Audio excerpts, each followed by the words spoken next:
of Azerbaijan for convening this online midterm ministerial conference of the non-aligned movement. The active role and contribution of Azerbaijan during its stewardship of NAM has been outstanding and admirable. Mr. Chairman, today, the world is at an inflection point. Unprecedented challenges, including long-standing disputes, rising inequalities within and among countries, climate change, major power rivalry and tensions, a new arms race, and rising racist and religious hatred, especially Islamophobia, threaten to disrupt global peace, security, and development. COVID-19 has compounded these challenges by revealing the fragilities of the global system for the maintenance of peace and security and promotion of socio-economic development. No country or group of countries, however powerful or prosperous, can overcome these global challenges alone. As an important forum dedicated to peace and development, the role of NAM has become all the more essential to respond to these challenges. The non-aligned movement has a proud legacy of upholding an international system based on principles and objectives of the UN United Nations Charter.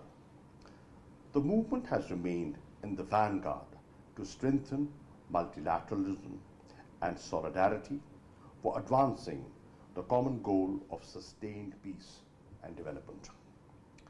These core values must remain at the center as we navigate the unprecedented challenges. Mr. Chairman, in recovering from the pandemic, we need to collectively stimulate equitable global economic growth and sustainable development.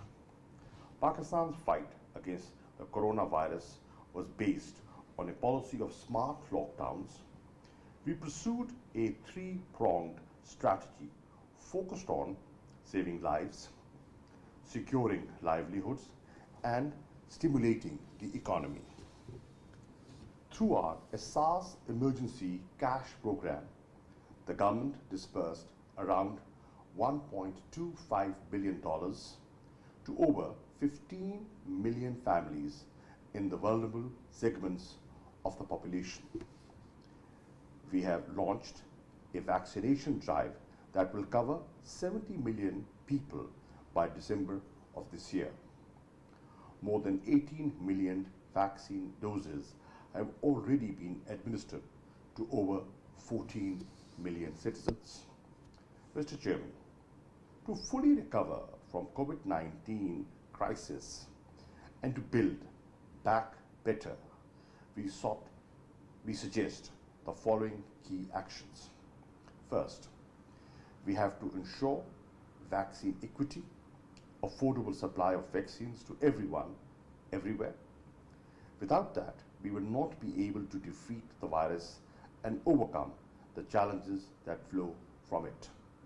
Second, we must urgently mobilize the financial resources needed by developing countries to recover from COVID-19 induced recession and to restore them on the path to achieving the Sustainable Development Goals by 2030. Third, we must revive the movement's role in decisively addressing the systemic challenges which have been exposed and exacerbated by the COVID-19 pandemic. Our collective response should avoid partisan objectives and narrow national agendas. The exceptional circumstances call for exceptional solidarity. Fourth, we must reaffirm our commitment to cooperative multilateralism to pursue our shared goals of a more democratic, equitable, fair, and just international order, not based on centers of privilege and power, but one that fosters the universal ideal of prosperity and well-being for all.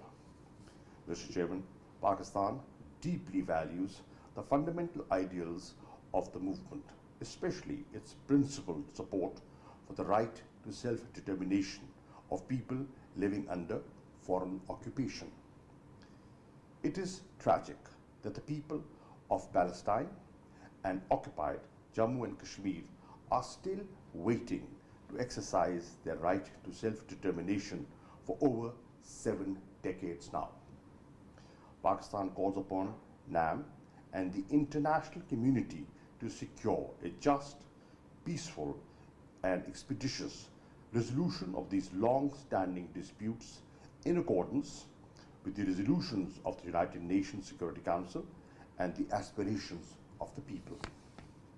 Mr. Chairman, Pakistan remains firm in its commitment to the non-aligned movement and its founding principles.